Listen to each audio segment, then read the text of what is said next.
नमस्कार, एक मुलाकात में आपका स्वागत है। मैं हूं सुरेंद्र शर्मा और आज के हमारे इस कार्यक्रम में ख़ास मेहमान हैं भारतीय जनता पार्टी के राष्ट्रीय उपाध्यक्ष, राज्यसभा सांसद, पूर्व मंत्री रह चुके हैं केंद्र में, मुख्तार अब्बास नकवी साहब। मुख्तार अब्बास जी, आपका स्वागत है हमारे इस कार्यक्रम में।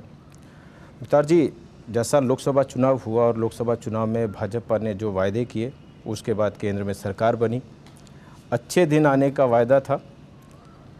1 महीने का कार्यकाल मोदी सरकार का हो चुका है और इसके साथ साथ ही जनता के बीच कहीं ना कहीं अब मूल्यांकन भी होना शुरू हो गया है कि अच्छे दिन आने वाले हैं, अच्छे दिन आ गए हैं या अच्छे दिन आएंगे। देखिए, हमें इस बात को समझना चाहिए कि जो ये चुनाव था, ये चुनाव बहुत एक ऐतिहासिक चुनाव था।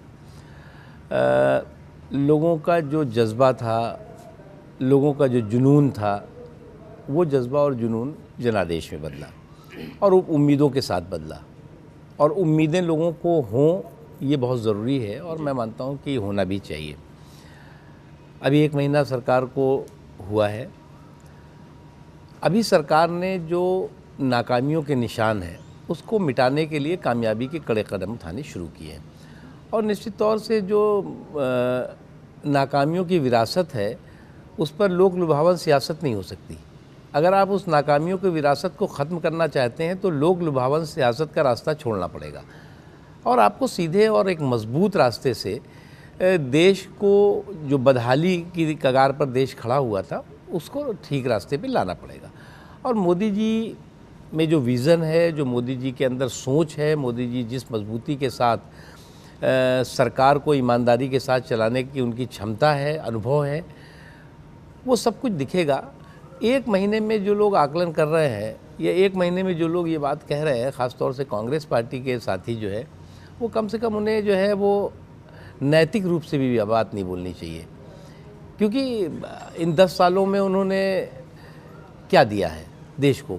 हम जो विरासत है उस पर सियासत नहीं कर रहे हैं, लेकिन जो सच है वो सच है। देखिए, इसमें मुझे बड़ा अच्छी तरह से याद है नरेंद्र मोदी जी का भाषण संसद के भीतर भी उन्होंने बहुत बार कहा, बाहर भी बहुत बार कहा कि पिछली सरकारों की दुहाई हम नहीं देंगे। पिछली सरकारों ने क्या किया, पिछली सरकारों के कार्यकाल का मूल्यांकन हम नहीं करेंगे, हम अगली दिशा और दशा तय करेंगे। क्या इस 1 महीने के कार्यकाल से ये कुछ अंदाज़ा लगाया जा सकता है सरकार की दिशा और दशा का? देखिए, आप किसी घर में कोई किराएदार जाता है, ख़रीदता है मकान, उस मकान को ख़रीदता है तो अगर उस मकान को बिल्कुल बदहाल और बेहाल हाल में किसी ने छोड़ा है, तो जब दूसरा व्यक्ति पहुंचता है तो कम से कम उसमें रंग रोगन करता है, उसके बिगड़े और बिखरे हुए हालात को ठीक करता है। अगर कहीं पे कोई कमरा ठीक नहीं चल रहा है, कहीं लाइट ठीक नहीं है, कहीं पर जो है वो दीवार में उखड़ी हुई है तो प्लास्टर करता है, तो उसको भी करने में 2-4 महीना लग जाता है।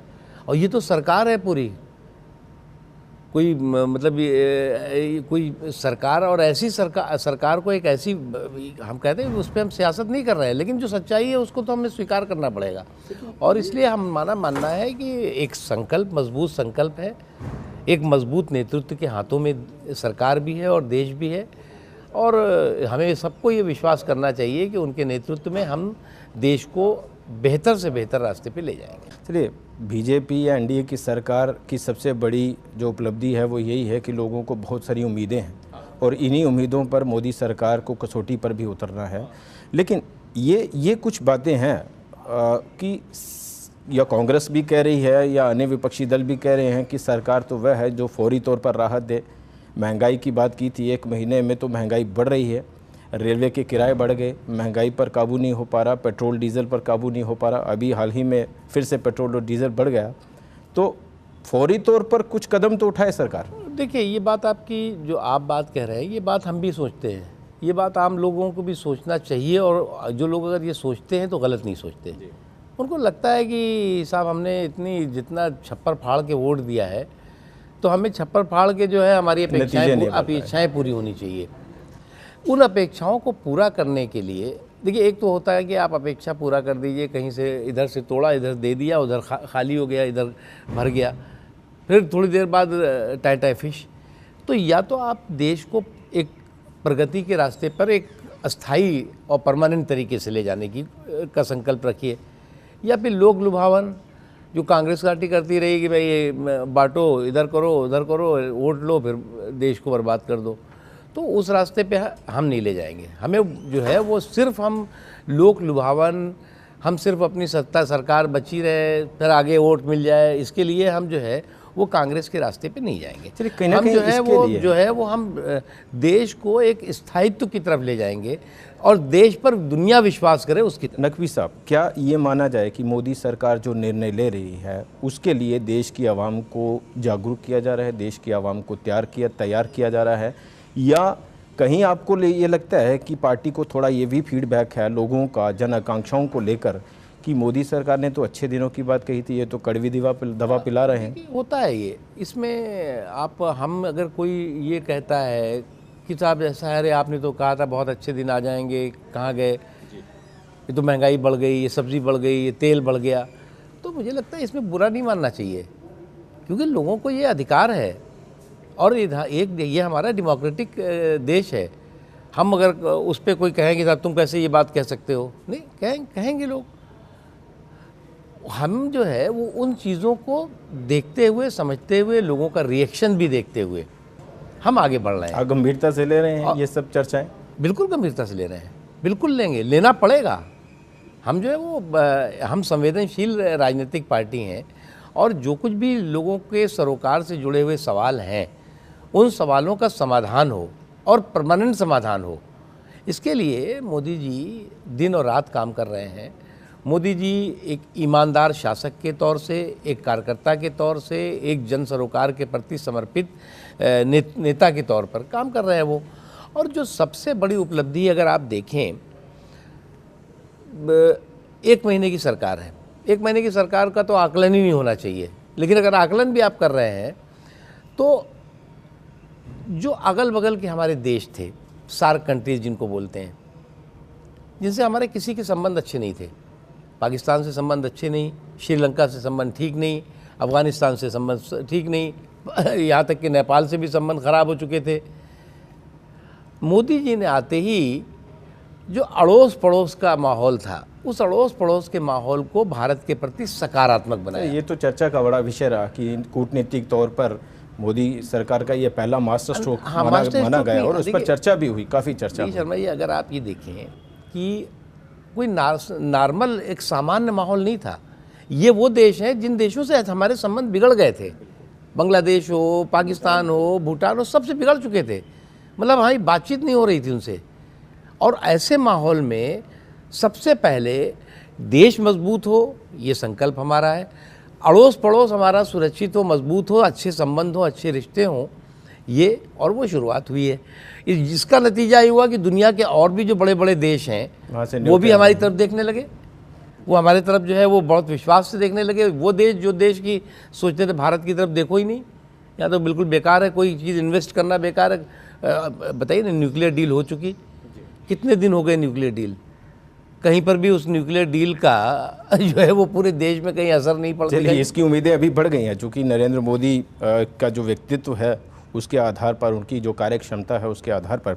एक विषय और नकवी साहब बड़ा चर्चा में है कि नरेंद्र मोदी जिस तरह से काम कर रहे हैं, या नरेंद्र मोदी ने जिस तरह से पूरा कैबिनेट पर कंट्रोल रखा है, तो ये कहीं ना कहीं पावर को सेंट्रलाइज करने जैसी बात है। लोकतंत्र में इसकी परिभाषा कहीं दूसरी निकलती है, या मोदी एक तरह से सब अपने अधिकार क्षेत्र में रखना चाहते हैं, अपने दबाव के अंदर? देखिए, एक बात बताएं, सरकार बिना इकबाल के नहीं चलती, और जब सरकार चलाना हो तो फिर उसके मुखिया का इकबाल भी मजबूत होना चाहिए, बुलंद होना चाहिए। मनमोहन सिंह जी में बहुत सी अच्छाई थी, मैं इसको ये नहीं मानता कि मनमोहन सिंह जी बिल्कुल उनके अंदर कोई काबिलियत ही नहीं थी, बहुत काबिल थे, ईमानदार भी थे, बहुत उनके ऊपर कोई बहुत बेईमानी के बहुत आरोप चस्पा नहीं है, लेकिन उनका इकबाल नहीं था। हर आदमी उनके यहाँ मिनिस्टर, प्राइम मिनिस्टर बना हुआ था। कहीं सोनिया गांधी जी रिमोट से चला रही हैं, तो कहीं राहुल गांधी रिमोट से चला रहे हैं, तो कहीं रॉबर्ट वाड्रा रिमोट से चला रहे हैं, तो कोई मंत्री रिमोट से चला रहा है। तो सरकार जो है वो मतलब सरकार थी या बेकार थी, कुछ पता नहीं। तो ऐसी सरकार, जो सरकार की जिसके मुखिया की धमक हो, जिसके मुखिया का इकबाल हो और जिसके मुखिया को सरकार चलाने की समझ हो, ऐसी सरकार चाहिए और वो नरेंद्र मोदी जी में है। इसको जो है आप सेंट्रलाइज कहिए, इसको क्या ये जो दूसरे मंत्री समूह के लोग हैं, क्या ये कहीं उनके ऊपर ऐसी बात आयत नहीं होती कि वो उनमें क्षमता नहीं है, उनमें समझ नहीं है निर्णय लेने की, इसलिए प्रधानमंत्री ने ये सब दबाव बना के रखा? सब में क्षमता है, अगर क्षमता नहीं होती तो मंत्री नहीं बनाए जाते। मंत्री उन्होंने अपने बनाया, मंत्री जो है वो जवाबदेह है देश के प्रति, ठीक है, लेकिन प्रधानमंत्री के प्रति भी है, सरकार के प्रति भी है, संसद के प्रति भी है। और अगर प्रधानमंत्री सोते रहें क्या हमने तो मंत्रियों को दे दिया है, अपना होता रहेगा, तो हो चुका। तो मोदी जी का जो नेचर है, मोदी जी के जो काम करने की क्षमता है, जो मोदी जी का काम करने का तरीका है, वो बहुत स्पष्ट है कि ना हम आराम करेंगे ना आराम करने देंगे, ना हम खाएंगे ना खाने देंगे। तो ये जो माहौल बना है, वो माहौल जो है वो सरकार में भी दिखाई पड़ रहा है, सरकार के नीचे ब्यूरोक्रेसी में भी दिखाई पड़ने लगा है, और उसका असर आपको जल्दी से जल्दी दिखाई। जैसा मैंने कहा, बीजेपी के लिए सबसे बड़ा ये श्रेय है कि बीजेपी सरकार से, मोदी सरकार से लोगों को बहुत सारी उम्मीदें हैं। ये उम्मीदें हैं कि मोदी बहुत कुछ बदल पाएंगे। एक और विषय जो अभी बीजेपी या पार्टी के आधार पर माना जाए कि पार्टी में एक बहुत बड़ा फेरबदल होने जा रहा है, राष्ट्रीय अध्यक्ष अमित शाह जी का नाम सबसे आगे चल रहा है। एक तो ये कि अमित शाह यदि अध्यक्ष बनते हैं तो बीजेपी को हम फ्यूचर में किस दिशा और दशा में देखें। दूसरी बात कि एक ये चर्चा भी काफ़ी देर से चल रही है, जब से मोदी सक्रिय हुए राष्ट्रीय राजनीति में प्रधानमंत्री पद की दौड़ में, तब से लेकर अब तक, कि बीजेपी को शायद अब उस सांचे में ढलना पड़ेगा जिस सांचे में नरेंद्र मोदी और उनकी टीम बीजेपी के लिए जो सांचा तैयार करेगी, उसमें सबसे महत्वपूर्ण चेहरा अमित शाह जी का है, जो कि पार्टी के राष्ट्रीय अध्यक्ष बनने वाले हैं। देखिए, पहली बात तो हमें ये समझना चाहिए कि नरेंद्र मोदी जी एक कार्यकर्ता और एक निचले स्तर पे खेत खलिहान, चौक चौराहों, चौपालों से संघर्ष करके यहाँ तक पहुँचे हैं, और आज भी उनके अंदर कार्यकर्ता भाव है।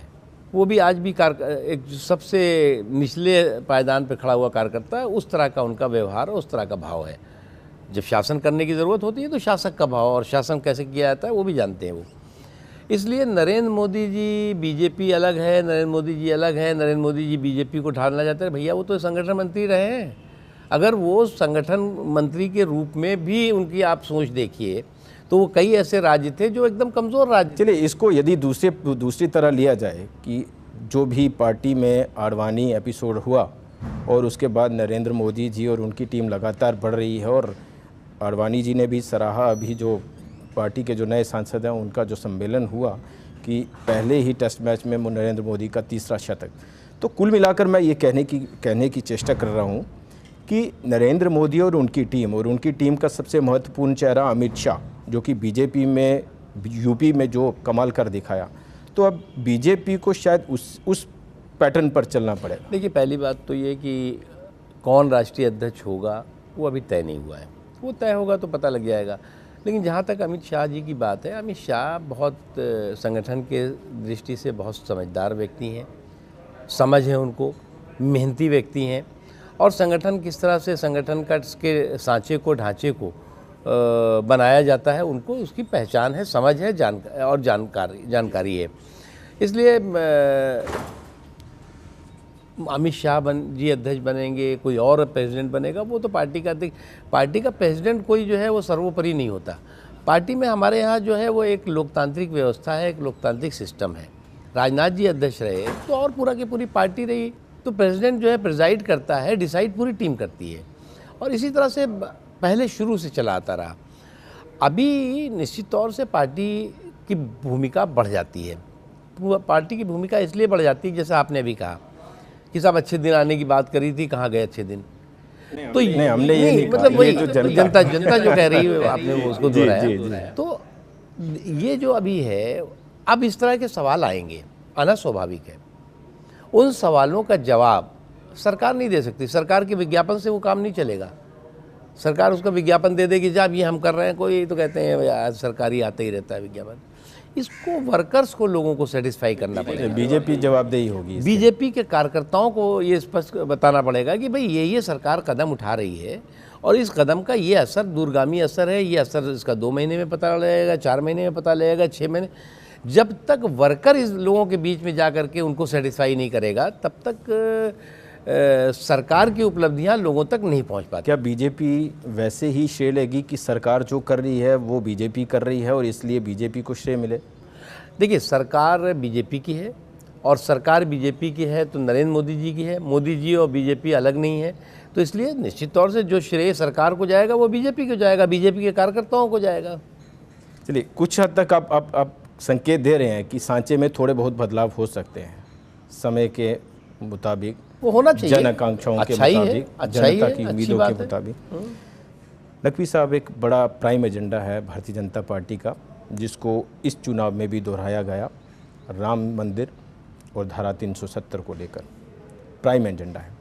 भारतीय जनता पार्टी इन दोनों मुद्दों पर कहाँ खड़ी है? देखिए, हमने अपने जो हमारा घोषणा पत्र है उसमें बहुत स्पष्ट लिखा है कि ये जो मुद्दे हैं इनको हम संविधान के दायरे में, with in the framework of the constitution, हम इसका समाधान के लिए कोशिश करेंगे। लेकिन अभी प्रायोरिटी जो है, प्राथमिकता, देश के सामने जो चुनौतियां हैं, महंगाई की चुनौती, बेरोज़गारी की चुनौती, आर्थिक अव्यवस्था की चुनौती, राष्ट्रीय सुरक्षा की चुनौती, इन चुनौतियों पर हम पार्टी का भी ध्यान है, सरकार का भी ध्यान है। हम इन चुनौतियों से एक किनारे रख दें और हम दूसरी चुनौतियों पे, दूसरे मुद्दों पे घूमने लगें आसपास, तो हमें लगता है ये लोगों के साथ अन्याय होगा, देश के ने जो जनादेश दिया है उस जनादेश का अपमान होगा। चलिए, ये माना इसलिए हमने इस चुनाव में इन मुद्दों पे हम चुनाव नहीं लड़े। ये माना जाए कि इन 5 सालों में बीजेपी इस एजेंडे पर कहीं ना कहीं काम करेगी? नहीं, हमारा मानना है कि देखिए, अभी जो प्राथमिकता है हमारी, वो प्राथमिकता है देश के सामने। मैंने 5 सालों का जिक्र किया हम कि 5 सालों के हम कार्यकाल 5 साल के लिए सरकार में हैं, उसके साथ 5 साल के लिए सरकार में होंगे, उसके बाद 5 साल के लिए सरकार में होंगे। हमारा काम देख करके हम जो है वो सरकार में लगातार रहेंगे और ये मुद्दे कभी खत्म नहीं होने वाले। तो आपको लगता है ये मुद्दे कभी आपका पीछा छोड़ने वाले भी नहीं है? क्योंकि ये तो लगातार कहा जाता रहा कि बीजेपी कभी मेजॉरिटी में नहीं आई तभी हम निर्णय नहीं ले पाए। इस बार तो आप इस सवाल से भी बचने वाले नहीं हैं। हम इसलिए बच भी नहीं रहे, हम ये भी नहीं कर रहे। लेकिन देश संविधान से चलता है, डंडे से तो नहीं चलता। कोई डंडे से आप थोड़ी कोई देश को चला देंगे। देश में एक चीज़, हर चीज़ की सहमति बनती है, आम सहमति बनती है और उस दिशा में काम होगा। लेकिन अभी चुनौती, वो इशू जो है प्रायोरिटी नहीं है आज की तारीख में। कुछ सहयोगियों ने कहा कि इस पर चर्चा क्यों की है, बीजेपी इसको खारिज करे। धारा 370 को लेकर उद्धव ठाकरे जी का बयान रहा। देखिए, हर पार्टी की अपनी सोच है, हर पार्टी का अपना बयान है, हर पार्टी अपनी सोचती है। हमने जो चुनाव में भी ये बात नहीं कही कि हम आते ही खारिज कर देंगे। हमने जो है चुनाव में भी नहीं कभी कहा कि हम इस मुद्दे को आते ही हम इसी मुद्दे पे काम करेंगे। हमने चुनाव में कहा कि एक भारत श्रेष्ठ भारत, सबका साथ सबका विकास, हम डेवलपमेंट करेंगे, देश की जो चौपट हो गई अर्थव्यवस्था है उसको ठीक करेंगे और वो प्रायोरिटी हमारी है, रहेगी। चलिए नकवी साहब, रियासत के संदर्भ में बात करें। अभी नारा है बीजेपी का mission 44, how to achieve it, किस तरह से इसको? देखिए, बीजेपी के कार्यकर्ता जम्मू कश्मीर में बहुत मेहनती हैं, बहुत अच्छी तरह से काम करते हैं और जम्मू कश्मीर को ख़ानदान और पानदान की सरकार से मुक्त कराना होगा। जब तक ये ख़ानदान और पानदान की सरकार रहेगी, जम्मू कश्मीर के लोगों तक विकास की धारा पहुँचे, विकास की रोशनी पहुँचे, उसमें वो स्पीड ब्रेकर का काम करती रहेगी, उसमें वो रोक लगाने का काम करती रहेगी। और भारतीय जनता पार्टी को पूरा विश्वास है कि हम, चाहे जम्मू हो, चाहे श्रीनगर हो, चाहे लद्दाख हो, चाहे करगिल हो, ये तमाम जो जम्मू और कश्मीर के जो हिस्से हैं, हर हिस्सा जो है वो आज विकास की मांग कर रहा है, भूख है उसके अंदर। बहुत आते हैं केंद्र से पैसे, वो कहाँ चले जाते हैं पता नहीं, ख़ानदान में चले जाते हैं कि पानदान में चले जाते हैं।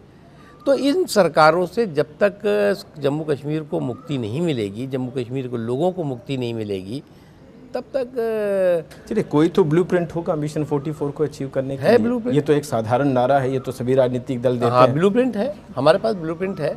ब्लूप्रिंट नहीं होता तो हम 6 में से 3 सीट नहीं जीतते लोकसभा की। क्या ये एक गणित लगाया जा रहा है कि जम्मू संभाग की 37 विधानसभा सीटें, 2 लोकसभा सीटों के अंतर्गत 37 विधानसभा सीटें और 4 जो हैं वो लद्दाख की सीटें हैं, तो 41 का आंकड़ा हो गया। आप हमको वैली से क्यों ज़ीरो कर रहे हैं? आप देखिएगा इस बार हम लद्दाख और करगिल, जम्मू और वैली, श्रीनगर वैली, वहाँ पर भी हम जो है उपस्थिति दर्ज कराएंगे। आप देखिए आगे आगे देखिए होता है क्या। फिर बीजेपी कितनी उत्साहित है, क्योंकि राष्ट्रीय एवरेज भी हम देखें तो 31% है। जम्मू कश्मीर में भाजपा सबसे बड़ी पार्टी के तौर पर 32% सीट वोट लेकर हासिल यहाँ बड़ी पार्टी बनी है। कितना उत्साह है। देखिए किसी भी पार्टी के लिए ये बहुत अच्छी और उत्साह की बात है कि वो पार्टी बहुत वर्षों के बाद, कोई पार्टी 282 से ज़्यादा सीटें अकेले जीत के आई है, बहुत वर्षों के बाद। मतलब ये लगभग 30 साल के बाद, 30-32 साल, हाँ 32 साल। मतलब ये आप अगर देखें तो एक ये लगता था कि अब तो गठबंधन की सरकार का ही युग है, वो अब तो कभी हो ही नहीं सकती किसी पार्टी को बहुमत। लेकिन लोगों को नतमस्तक होकर हम सलाम करते हैं कि लोगों ने कहा नहीं, हम तुमको बहुमत दे रहे हैं और हम तुमसे जवाबदेही के साथ बहुमत दे रहे हैं। अब ये बहुमत मिलने के बाद जिम्मेदारी हमारी और ज़्यादा बढ़ जाती है। हमें जो है वो अब केवल जो है वो इस नाते नहीं हम कर सकते कि साहब हमारे पास सरकार नहीं है, गठबंधन है, ये वो। इसलिए हम इस बात से सचेत हैं, हमें इस बात का एहसास है कि हमारे ऊपर जिम्मेदारी जो थी वो पहले जो थी, अगर हम गठबंधन में होते तो 50-60% होती, आज 100% से ऊपर है। यहाँ मिशन 44 की बात करें नकवी साहब, यहाँ जो हम बड़ा बारीकी से सारे हालात को देखते हैं, बीजेपी को बड़ी बारीकी से देखते हैं। जहाँ तक एक मंथन की बात हो बीजेपी की, तो शायद जो जीतने वाले उम्मीदवार हैं, चेहरे हैं, उनमें कमी है बीजेपी में। वो अभी कम चेहरे सामने आ रहे हैं। राष्ट्रीय राजनीति में आपने सरकार बनाई मोदी जी को प्रधानमंत्री पद का उम्मीदवार बनाकर। यहाँ तक जम्मू कश्मीर की बात करें तो मिशन 44 का मिशन पूरा करके बीजेपी कह रही है हम सरकार बनाएंगे। मुख्यमंत्री पद का उम्मीदवार या चेहरा बीजेपी के पास शायद उसका अभाव होगा। किस तरह से पार्टी इस पर निर्णय ले पाएगी? कोई अभाव नहीं है। हमारे पास जो है वो बहुत जांचे परखे खरे चेहरे हैं यहाँ पे, और ऐसे चेहरे भी हैं जो लोगों के बीच में एक्सेप्टेबल भी हैं, कैपेबल भी हैं, और जिनके अंदर की हर तरह की क्षमता है।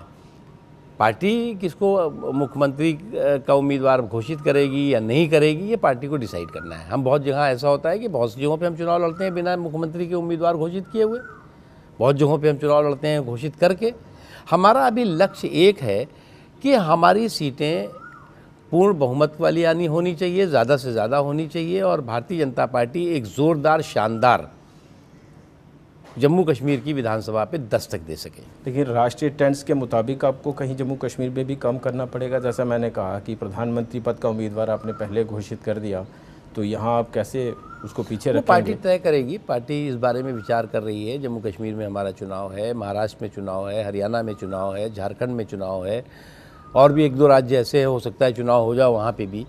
तो इन सभी राज्यों में पार्टी रणनीति क्या होनी है, पार्टी में खुद मोदी जी भी इस बारे में चिंतित हैं, बातचीत करते हैं, सबसे बात कर रहे हैं। पार्टी के राष्ट्रीय अध्यक्ष राजनाथ सिंह जी और भी पूरी पार्टी का नेतृत्व बात कर रहा है। हमें पूरा विश्वास है कि इन सभी जगहों पे हम बहुत शानदार उपस्थिति अपनी दर्ज कराएं। नकवी साहब, अंतिम सवाल है, धारा 370 जैसे मुद्दों को छेड़ करके आपको लगता है कि जम्मू कश्मीर में बीजेपी और ख़ास तौर पर कश्मीर रीजन में बीजेपी अपना स्पेस बना पाएगी? देखिए, अगर आप 370 की ज़मीनी हकीकत देखें तो अगर हम जब आकलन करते हैं तो हमें लगता है कि सबसे ज़्यादा अगर 370 ने किसी का नुकसान किया है तो वैली के लोगों का किया है। 370 ने किसी का नुकसान किया है तो लेह और लद्दाख के लोगों ने, करगिल के लोगों का किया है, जम्मू के लोगों का किया है, आम लोगों का किया है। इन सरकारी जो अमला है, जो सरकार में जो लोग घूम फिर के आते जाते रहे हैं, उनको तो फ़ायदा ही फ़ायदा है। उन्हें क्या नुकसान है?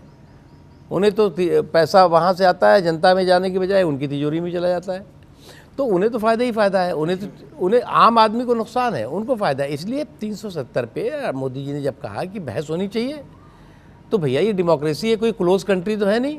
कि आप किसी चीज़ से बहस ही नहीं करोगे? बीजेपी तो शुरू से इसे आउटराइटली खारिज करने की, हटाने की मांग करती रही है, अब चर्चा की मांग कर रही है। क्या बीजेपी तो अच्छी बात है ना, हम तो कम से कम चलाती जो रही? है वक्त के साथ बदल रहे हैं, और जो लोग वक्त के साथ एकदम अड़े हुए हैं, टिके हुए हैं, उन्हें भी बदलना चाहिए। अब बीच का रास्ता तो चर्चा ही हो सकता है।